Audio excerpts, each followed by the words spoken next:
Hello, everyone, and welcome to the Golden Astrologer Podcast. This is Deb McBride, and today is Sunday, March 12th in the year 2023. And I am presenting this program from lovely Escazú, Costa Rica, where it has been raining for 2 days. Okay, not consistently for 2 days, but raining in the afternoon for 2 days like it does during rainy season, which this is not. So, as you can tell, I'm a little miffed and I can't believe it. It's raining. I'm not on board with this. We've had almost no summer here. We've had windy, chilly, and then cloudy, and all week, mostly every day, I woke up and it was gray. It's not supposed to be like that. It's supposed to be sunny this time of year and sunny all day. And this morning it was very sunny and it was beautiful and all, but then it just clouded over like it would do during rainy season. And here we are. And I've got my pot of chamomile tea here that I made because I bought chamomile at the farmer's market yesterday, fresh chamomile. And I'm drinking my tea. So this is where we are. And it's Sunday, and I think daylight savings time happened up north. And we don't do that here, so it makes my time zones a little different than they were. So now I'm 2 hours behind Eastern time and 1 hour away from Pacific time, as opposed to I'm in Central Standard Time. I've always been in Central Standard Time, and that's what it is, at Central Standard Time. Now the people in Central Time generally do an hour ahead, and so they are in Central Daylight Time. Anyway, we are here, and it is an interesting time and so much to talk about. And okay, so let's talk not only about this coming week, but let's talk a little bit about what just happened. So Saturn went into Pisces from the sign of Aquarius, and this is the first time Saturn's been in Pisces since the mid-90s. And if you have my masterclass I did on Saturn in Pisces and Pluto and Aquarius, then you know a little more detail about Saturn going into Pisces. So we've been talking about this for the last bunch of weeks and months, and it did this on Tuesday. And I talked about it last week. I did talk about Saturn and going into Pisces, but then there was also this full moon that happened, and the full moon was in Virgo, the opposite sign of Pisces. Now, the position of the moon and the sun, consequently, which is opposite the moon during a full moon. The sun is in Pisces, the moon is in Virgo. They are not close to Saturn, okay? But there is an energy from Saturn entering Pisces shortly after the full moon, like an hour later or so, and a lot of information flying around in Pisces right now because there's 4 planets in Pisces at the moment. And this is something that we go through a Pisces season every year, but we're in a very intense Pisces season because Saturn just went into Pisces. So that just trumped up the energy a whole bunch. Now we have Saturn and Neptune in Pisces, and they stay there for a long time. So that full moon to me was really intense, and it felt like all those planets that were in Pisces really were involved in the full moon. It wasn't just the sun. It felt like so much is in Pisces, and so many tears and so much water and so much emotion. And there was a lot of emotion on Tuesday. So I really felt the shift out of Aquarius for Saturn, but I also felt there's these waves of deep emotion coming from that full moon, and that was really intense. So I think that we are past a lot of that emotion now, and we are getting through these days that are different and that are a different feeling than they were. And so much to talk about. Saturn is a structured planet. It likes stability. It likes structure. It likes rules. It likes achievements. It likes success. It wants to, climb the ladder to success. Pisces is not that. Pisces is feelings, emotions, water, movement, flow. Saturn is not about flow. Saturn's about, I have a list, I'm going to check off each thing on the list. It doesn't flow with Pisces. And Saturn, it's like, there's a big boulder in the middle of the ocean or something like Gibraltar, right? So there's this incredible feeling of being emotional, but then also, Saturn stabilizing the emotions. And one would think that's a good thing, Saturn stabilizing emotions. But the thing we have to be careful of is Saturn may say, stop being emotional, get practical, get up, do your thing. And that's not congruent with Pisces. Pisces likes, the energy to flow and the movement to be easy and within nature, okay? Sometimes Saturn doesn't really go with nature, even though it's an Earth planet. It often doesn't really flow like nature. It forces our hand a little bit, and it is, a disciplinarian planet. So to have disciplined emotions, I don't know that works. You can get stronger emotionally with Saturn and Pisces, but you can also feel like you're not, you don't deserve to sit back and express them. It's not right. You have to, like, chin up, pick yourself up by the bootstraps. That's kind of Saturn. That's a Saturn thing. And like I said, that doesn't go with Pisces. Wants to emote and feel and make art and make music and make beauty. And Saturn doesn't do that. Saturn's like, what's this art business? Yeah, make art. Do the work to get the art, right? So this is something we have to navigate. This is something where we have to feel the energy of Saturn, like maybe giving us a little structure in our beliefs. But I can tell you this, and I said this on Instagram the other day, 24 hours of Saturn in Pisces, and I can't count how many conversations I had about belief, faith, trust, the divine, all of that. And what Saturn will do, hopefully, it will really give you the structure and the real discipline to have your faith. It will also show you where maybe you were believing in something, maybe a charlatan or something. Maybe there's a charlatan in your life and stuff, where you're not finding truth. But then it can also confuse matters and make us feel we don't know what the truth is. And so we need to, this is where our gut comes into place. We have to trust our gut. We have to trust our intuition. We need to trust our instincts. And Saturn, if you want to practice trusting your instincts with Saturn and Pisces, that's really good. That's a practice. That's like developing a muscle. And you can do that with Saturn and Pisces. But it will also show you what not to trust. And there's going to be times when you don't feel like you can trust anything. And that's where discernment comes in, and boundaries and all that good stuff that we're going to be talking about for the next 3 years. So that's one of the things that, happened in the week with this Saturn into Pisces. Now, the other thing that we are aware of, there's lots of things, so much to talk about. Jupiter is with Chiron, and I talked about this, of course, on Instagram the other day. And Jupiter is the planet of abundance and expansion and awareness. Chiron is a planet of the wounded healer, and it shows us looking at our wounds, licking our wounds, connecting with our wounds, releasing our wounds. And Jupiter can do a lot of things for your wounds. Everybody's got wounds.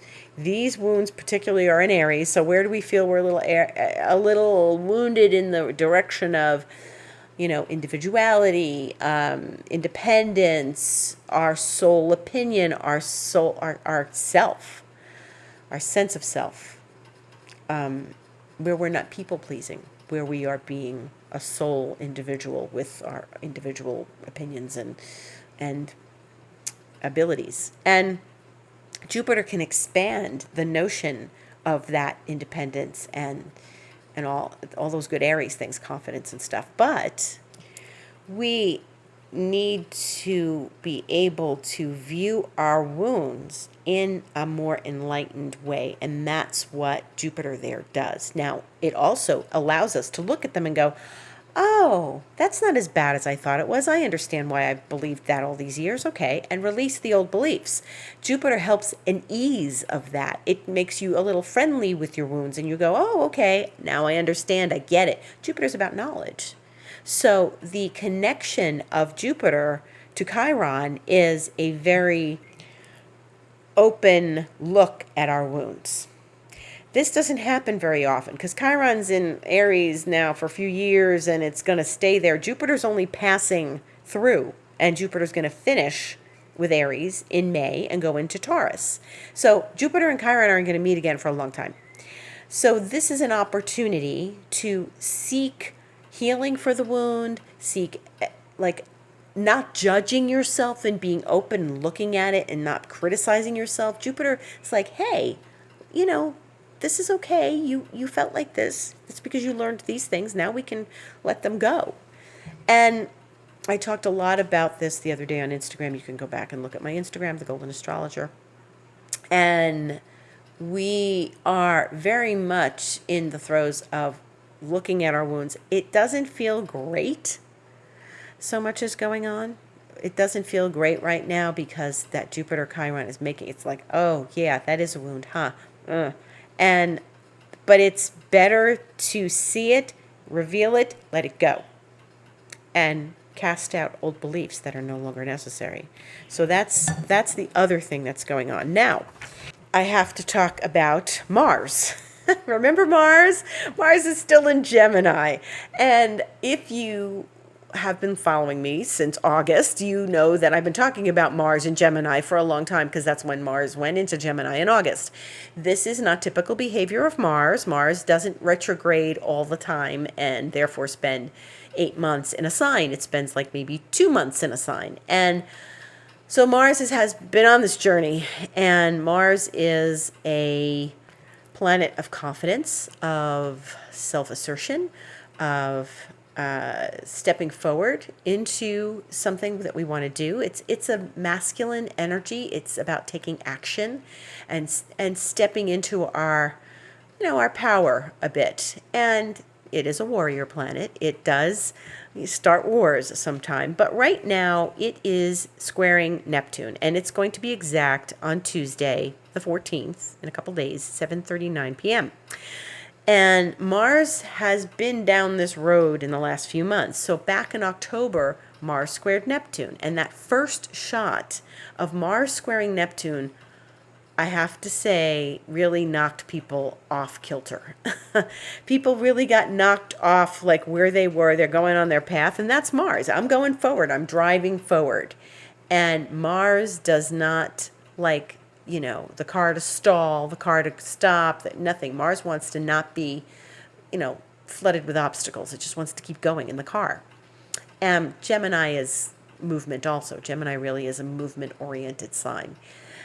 However, Mars ran into Neptune back in October and then again on November 19th, and now it will again this Tuesday. And so we are in a process of finishing up the last chapter of Mars square Neptune. Now, back in that first one, I heard stories from people. I heard accidents, but not really accidents, things that happened that were out of your control. It wasn't like careless driving or anything. Like stuff happened to people, and it was just like, this is happening, like things going on in people's homes. And then there were other things that happened in October that, like Mars wants to be stepping forward. Neptune was a slap in the face, okay? So I'm just going to call it as I see it. Neptune was a slap in the face because Neptune is about erosion, and Neptune is about what's hidden and behind the veil. And Mars is none of that. They are very strange bedfellows, okay? Mars wants directness. I'm taking that step forward. I'm, whatever you're doing, I'm taking a step and doing this. Whether it's you're taking the car to go to the store or you're taking a step forward and asking for a promotion, those are all Mars things, okay?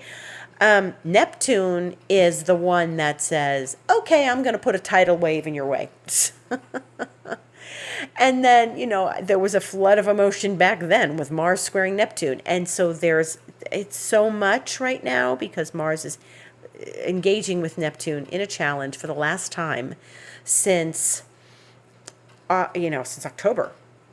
And this is just, I'm glad this chapter is ending, and I'm glad Mars is getting ready to get out of Gemini, because, as you know, I'm an air sign, so I like this, air planets and stuff, and it supports me, but this is just way too long, way too long.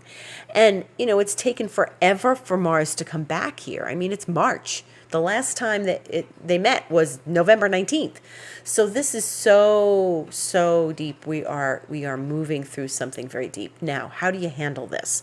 Mars wants action. Neptune wants meditation, okay? So you can take some very serious steps forward in your own awareness. Again, it's about awareness. Jupiter and Chiron together, awareness. Neptune here, awareness. Take steps toward your own awareness. Take steps towards the energy levels in your life. Take steps towards healing your life on a certain level, okay?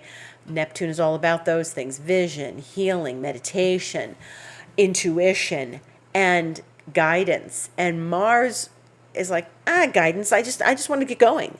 It's asking us to take a step back. Now, this is all very interesting because Jupiter and Chiron are also doing something. Jupiter's a buoyant, energetic planet. Chiron kind of brings things down to like, where have you been wounded?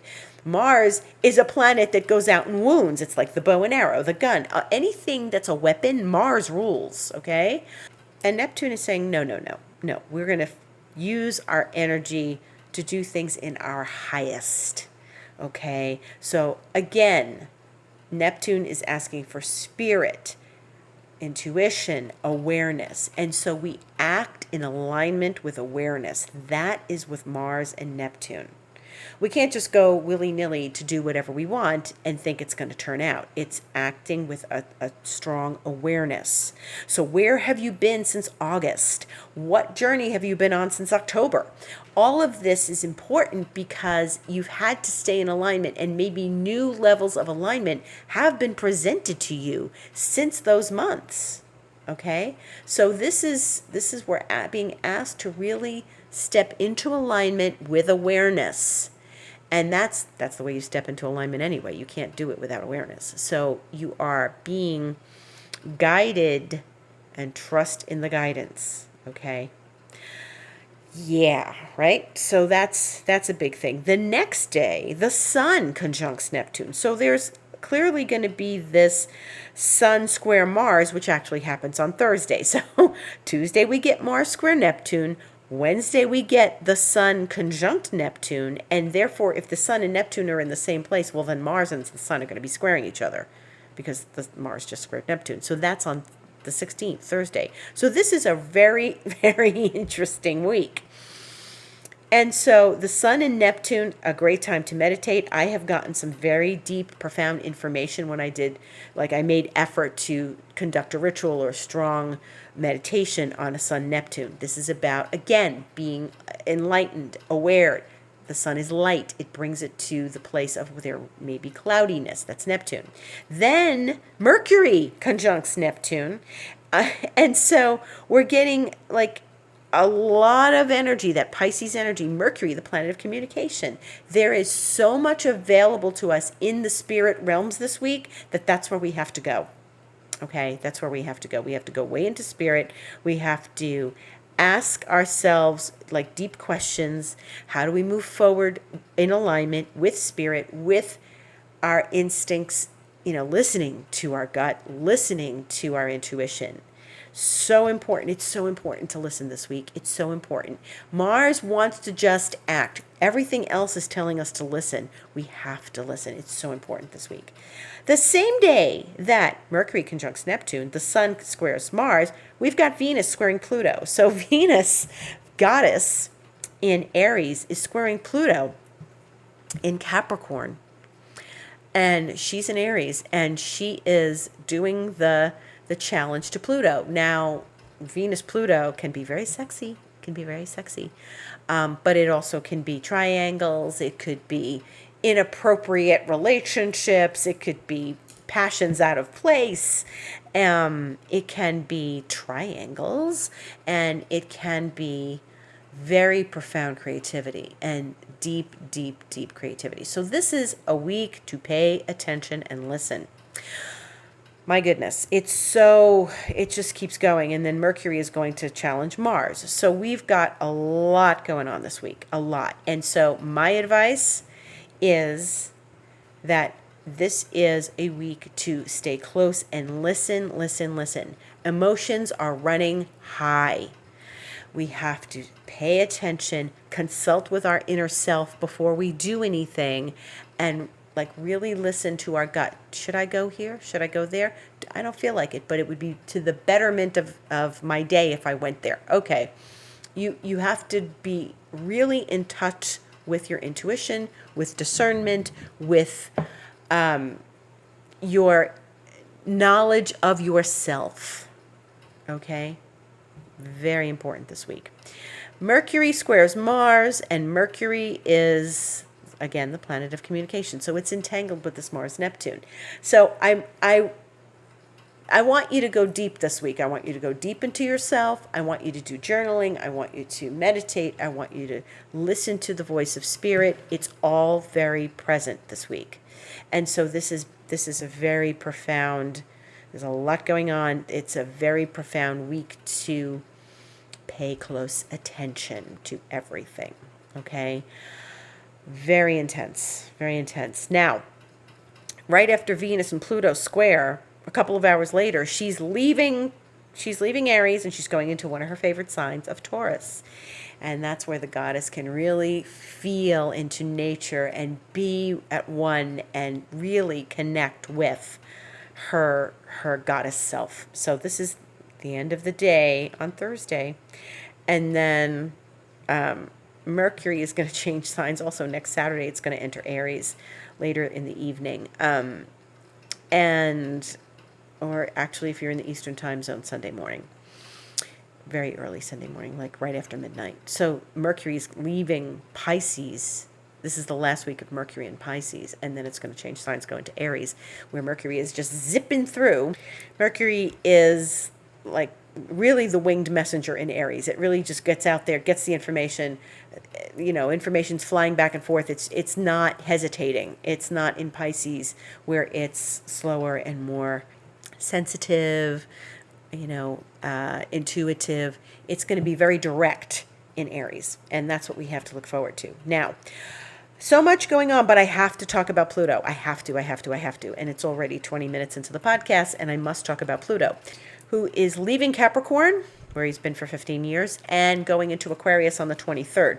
Now, that's not happening this week. That's happening the week after. And if you think there's a lot going on this week, just tune in next week. Tune in next time, because the saga of March 2023 continues. And this is, once Pluto starts going into Aquarius, we've got a whole other ball of wax going on. But there's a new moon, there's the equinox. That's the following week. Let's focus on right now. Pluto is at the end of Capricorn. The emotions around this are profound.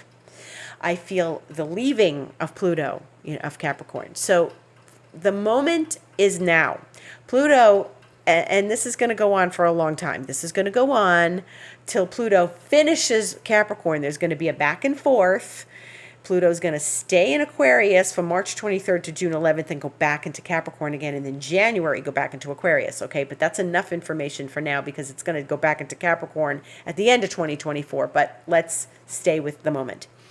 Pluto is at 29 degrees of Capricorn, the very end of the sign. It went in to Capricorn in 2008, and what happened? So there was a lot of back and forth back in 2008 from from Sagittarius to Capricorn, back into Sagittarius, then into Capricorn, because they're next to each other in the zodiac.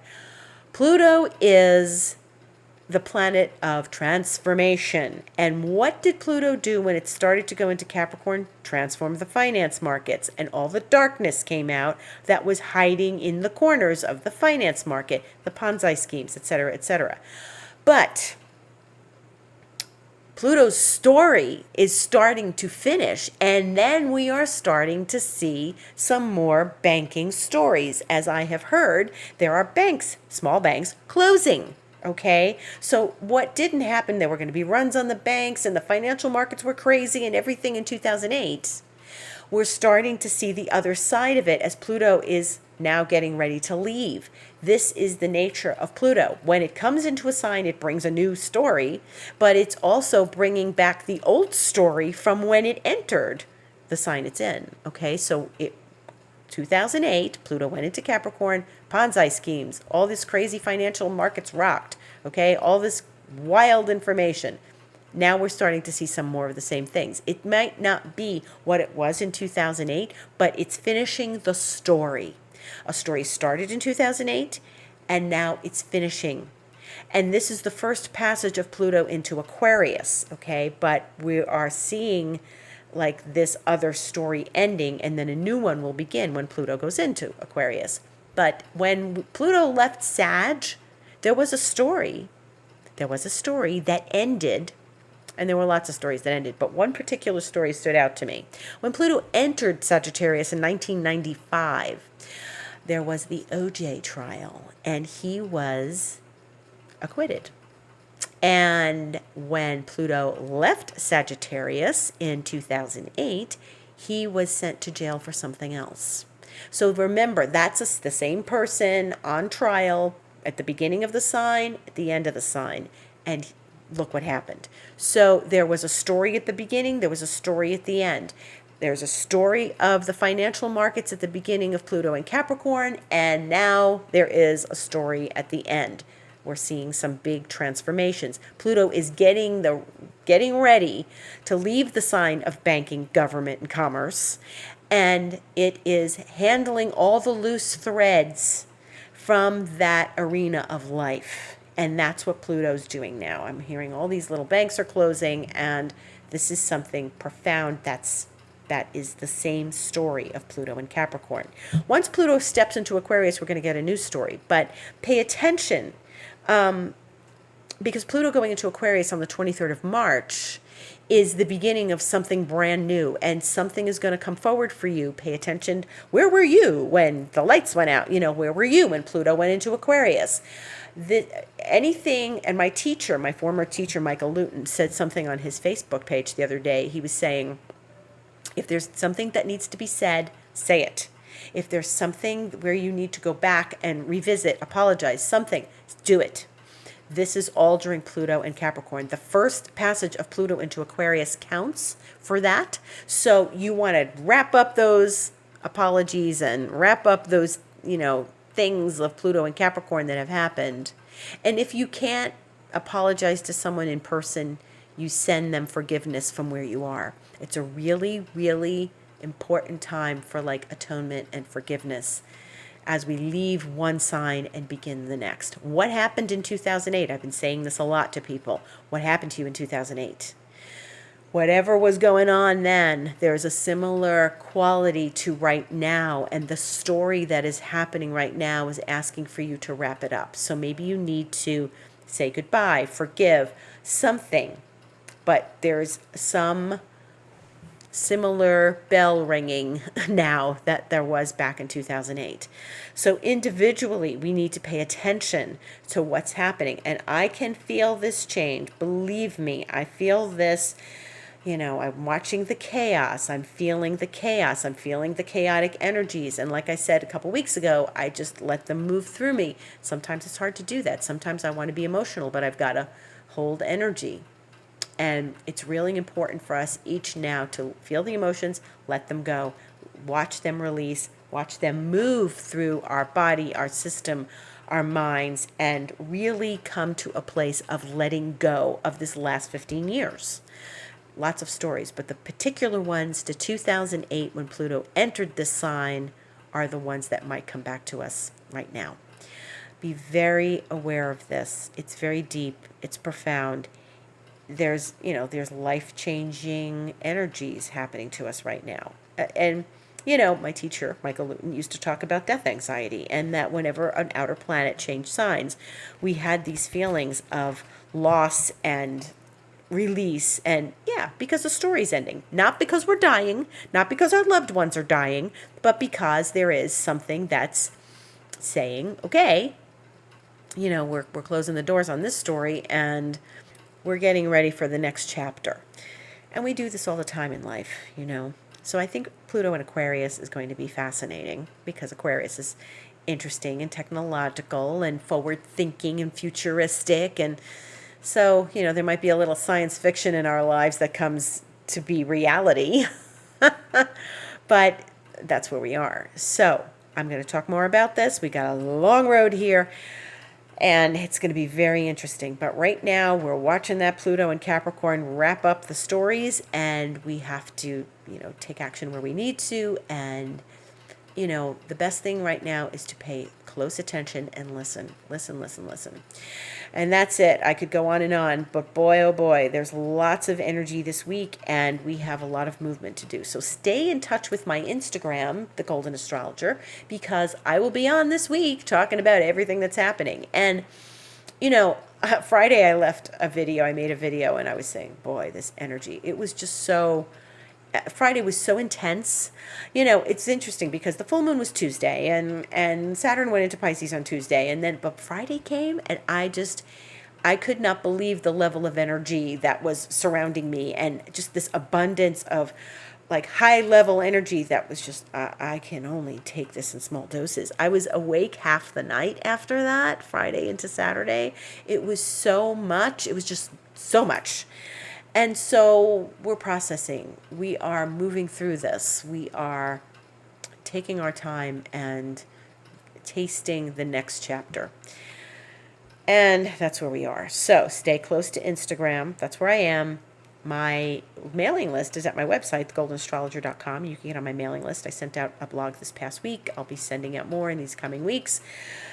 And my masterclass on Saturn going into Pisces and Pluto going into Aquarius is available for purchase, and it is $77. You can go to my website, thegoldenastrologer.com, book online, and scroll down. You will see it. It's available. My masterclass on Mars is also available too, if you would like. The one I was talking about before, Mars squaring Neptune and all that. I talk a lot about that. If you don't have the Mars and Gemini one, then I suggest you get that too. And I invite everyone to listen to this podcast every week. And if you need a session, you get in touch with me. You can book online on my website. You can contact me, deb@debmcbride.com, or info@thegoldenastrologer.com. Stay tuned to the next chapter of this cosmic soap opera we're in. And we are in a cosmic soap opera, and this is some heavy stuff. This is wild changes, and it's not going to be dull here on the Golden Astrologer Podcast. I won't be sitting here going, gee, nothing's happening this week. We have to look at the world, look at what's going on in the world, what's going on in our hearts, and what's going on what we're feeling in our bodies and our minds right now. So stay tuned next week. Thank you all for listening. Gratitude to each and every one of you. Have a blessed week. Thank you.